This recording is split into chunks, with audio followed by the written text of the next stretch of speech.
Government has built hundreds of new schools, particularly in rural areas, and provided free textbooks and uniforms to students. This investment in human capital is laying the foundation for a generation of educated Burkina who will drive the nation's future by prioritizing local resources, and Traoré is proving that Africa can build its own infrastructure without relying on foreign loans or contractors. While BurkinaFaso thrives under Traoré's leadership, other African leaders are gripped by fear as Trump's policies expose their vulnerabilities. In Nigeria, the government is scrambling to secure alternative funding to replace U.S. aid, with officials reportedly holding emergency meetings to lobby Western donors. In Ghana, the loss of U.S. aid has sparked a crisis in the health sector, with hospitals struggling to replace equipment once funded by U.S. aid. In Ethiopia, the threat of expanded travel ban has prompted a flurry of diplomatic overtures to Washington, with officials desperate to maintain access to U.S. markets and visas. These leaders, who have grown complacent under Western patronage, are now paying the price for their failure to invest in their own people. For decades, they have relied on foreign aid to mask their corruption, using U.S. aid funds to fund lavish lifestyles while their citizens languish in poverty. Trump's cuts have stripped away this facade, revealing the rot at the heart of their governance. In contrast, Traoré's success is a stinging rebuke embarrassing these leaders and exposing their weakness. His refusal to beg for Western aid or bow to sanctions has set a new standard for African leadership, challenging others to follow his example. Trump's policies, while intended to weaken Africa, have inadvertently highlighted the continent's greatest strength, its untapped potential. Africa is the world's richest continent in natural resources, holding 30% of global mineral reserves, including gold, diamonds, cobalt, lithium, and rare earth metals essential for technology and renewable energy. The continent is also a major exporter of agricultural products, supplying the world with cocoa, coffee, tea, cashews, and avocados. Africa's young and growing population, projected to reach 5 billion by 2050, represents a vast pool of human capital ready to drive innovation and economic growth. Yet for too long, Africa's wealth has been plundered by foreign powers, with corrupt leaders complicit in the exploitation. The continent's resources have fueled Western and Chinese industries, while African nations remain impoverished. Trump's travel bans and aid cuts are a reminder that the West views Africa as a poor, not a partner. But this moment of crisis is also an opportunity, a chance for Africa to rise as a united, self-reliant force. If African leaders could unite as Traoré has urged, the continent could become the most powerful force on earth. A united Africa with a single currency, visa, army, and language would reshape the global order. Imagine an African currency backed by the continent's gold, oil, and minerals, rivaling the dollar and euro in global trade. A single African visa would grant access to a market of 1 for a billion people, making it one of the most coveted travel documents in the world. A unified African army, drawing on the continent's vast human and material resources, would defend its sovereignty against any aggressor,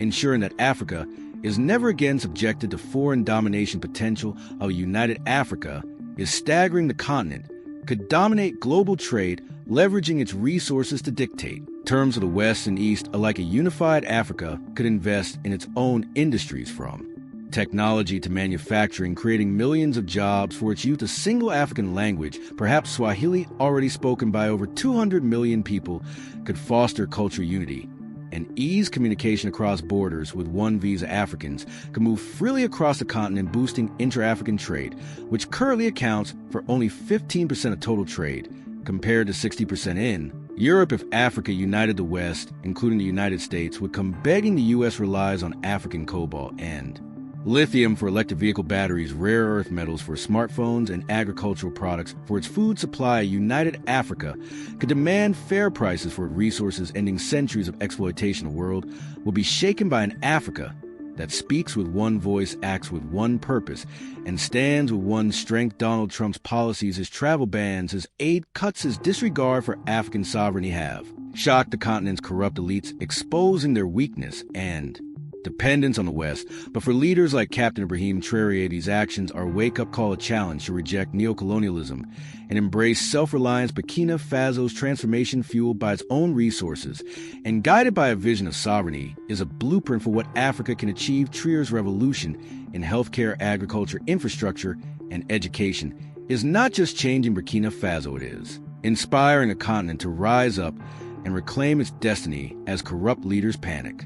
And scramble to appease Washington, Traoré stands as a beacon of defiance, proving that Africa does not need the West to thrive. Its success is a challenge to every African leader to emulate his example, to harness the continent's vast wealth, and to unite for a common purpose. Africa is not weak, it is powerful. Its minerals, its people of potential are unmatched. If Africa unites with one currency, one visa, one army, and one voice, it will not only shake the world, it will lead at the time for dependence.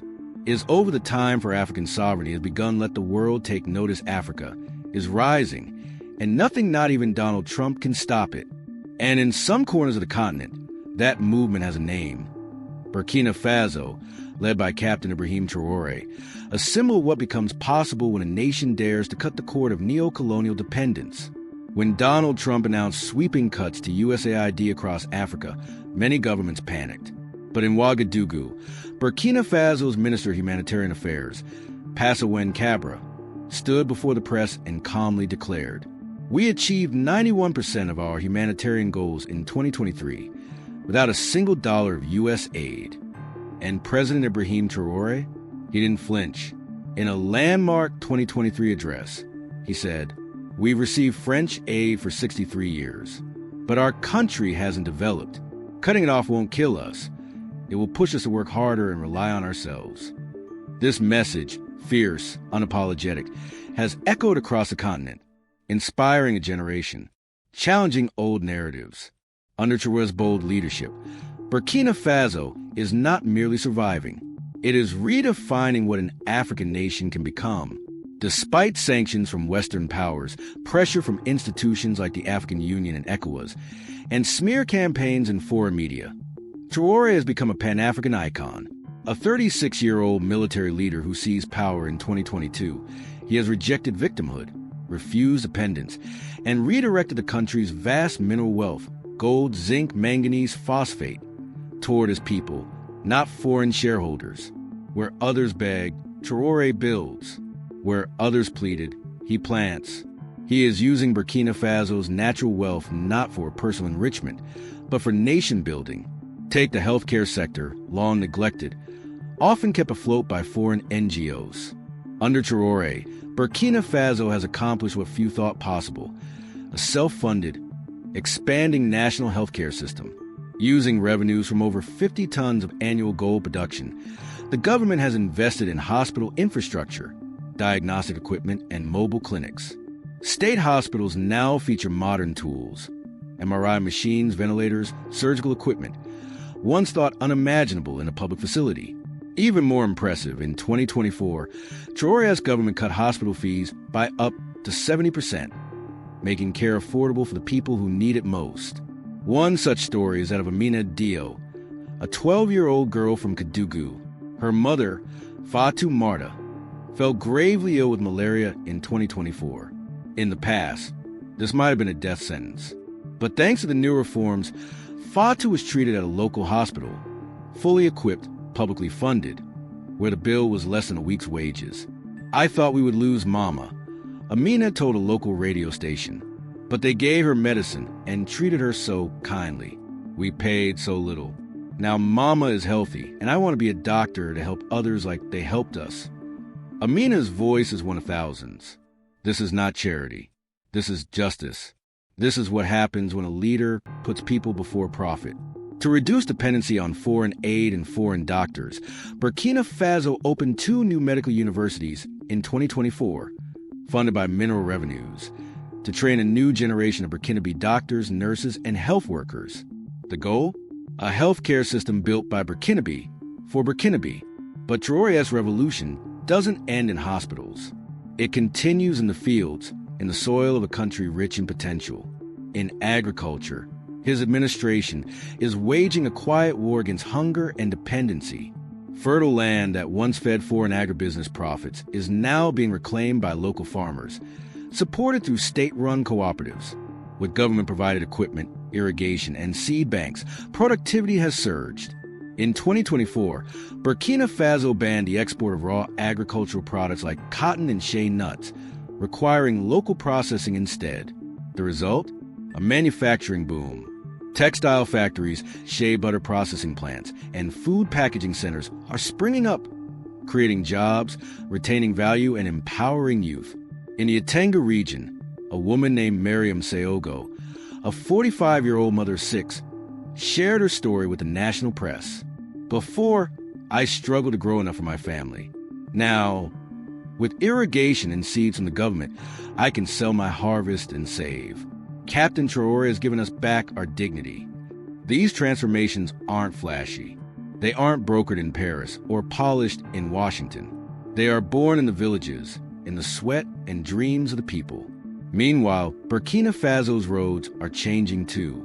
In the Sahel region, long ignored and plagued by violence, paved highways now link once isolated towns to major cities.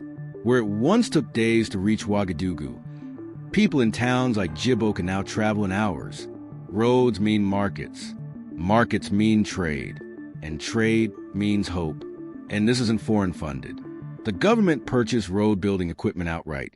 No IMF loans, no Western contractors. The work is being done by Burkinabe hands, with Burkinabe pride. We used to think roads were just for the capital, said Isuogo Zim, a farmer in Djibo. Now we can sell our crops without losing half the potholes. Captain Traoré is showing us what Burkina Faso can do. And in education, the revolution is just beginning. While many African nations buckle under pressure, Burkina Faso, under the leadership of Captain Ibrahim Traoré, stands tall, a symbol of what's possible when a nation refuses to be defined by foreign aid or colonial expectations. In 2024, the government completed the construction of hundreds of new schools, focusing especially on rural areas long forgotten by past administrations. Students now receive free uniforms and textbooks, ensuring that poverty is no longer a barrier to education. This investment in human capital is building a generation of educated Burkinabe youth who will define the nation's future. Not foreign investors, not foreign NGOs. By prioritizing local resources, local workers, and national pride, Traoré is proving something radical. Africa can build itself, without the IMF, without World Bank loans, without Western contractors. As Burkina Faso rises, other African governments are trembling. The Trump administration's recent aid cuts and expanded travel bans have exposed the cracks in their fragile empires.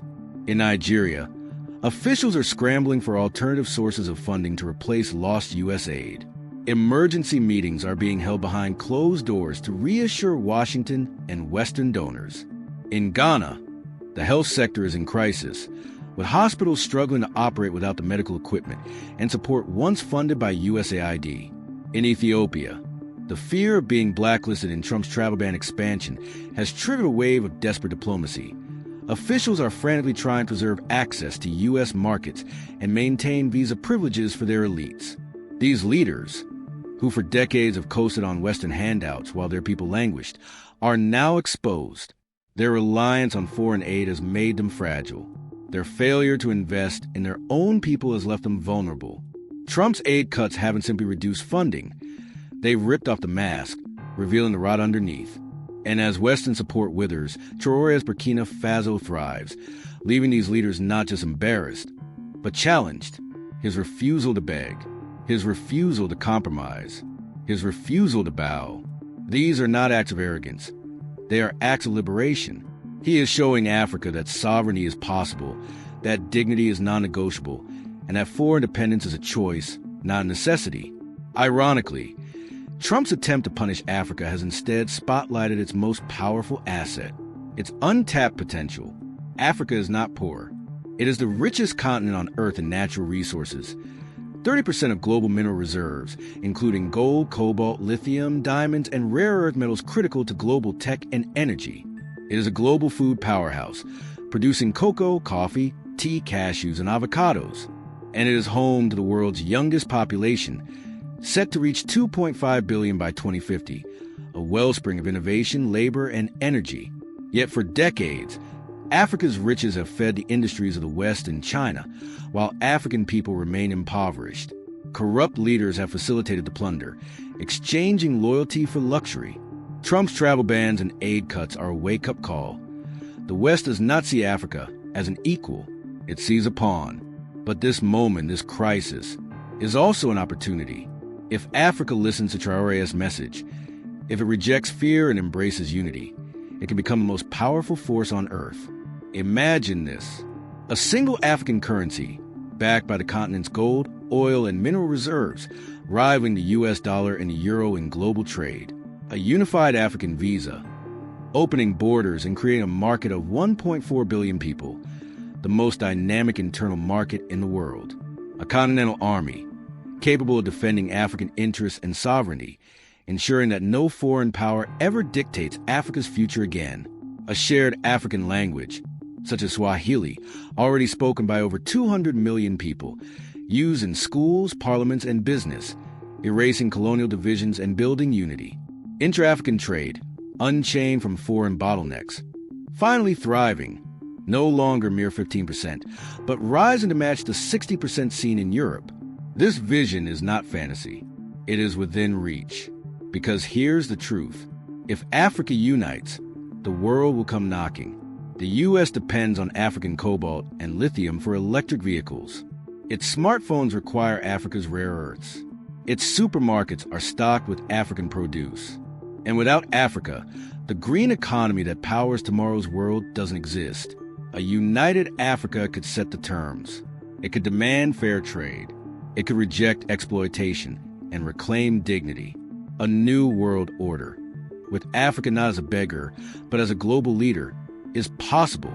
Trump's actions, meant to weaken, have in truth awakened. They've sparked something bigger than aid debates or travel bans. They've ignited a fire, a continental realization that self-reliance is power and unity is the key. And in this fire, Captain Ibrahim Traoré stands tall, not as a rebel, not as a dictator, but as a builder of nations. His reforms in healthcare, agriculture, infrastructure, and education have transformed BurkinaFaso into a model for Africa. He has proven that an African nation, guided by principle and powered by its own people, can thrive without waiting for permission. While corrupt elites scramble to protect their bank accounts and send their children to American schools, Traoré is building schools for Burkinabe children, free, accessible, modern. While others grovel in donor meetings, he is leading a revolution of the mind, rooted in African values, African pride, and African futures. Burkina Faso is no longer begging. It is leading, and the world is watching. So to the skeptics, to the cynics, to those who still believe Africa must kneel to survive, look again. Africa is not weak. It is stronger than it has ever been. Its people, its land, its resources, its spirit. If Africa unites, with one voice, one currency, one vision, it will not simply survive. It will lead. The era of dependence is ending. The era of African sovereignty has begun. Let the world take notice. Africa is rising. And nothing, not even Donald Trump, can stop it.